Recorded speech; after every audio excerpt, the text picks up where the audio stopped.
Steam file release हो चुकी है। अब ग्लोबल पॉलिटिक्स में तहलका मचने वाला है। The latest dub from the Epstein files after weeks of political pressure. Today we are producing more than 3 million pages.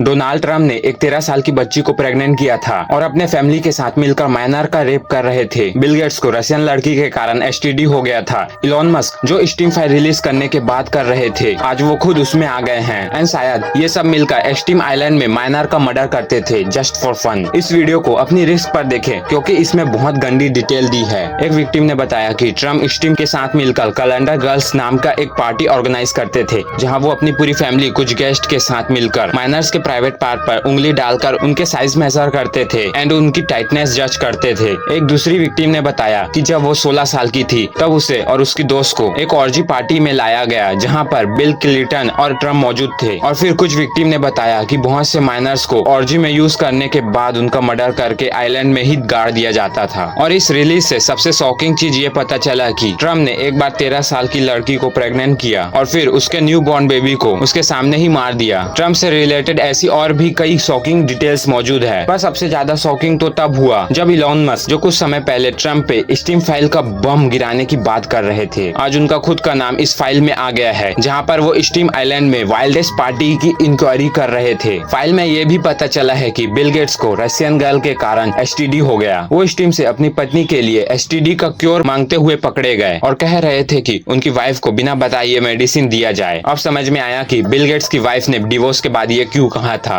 As I said, it's not one thing, it was many things.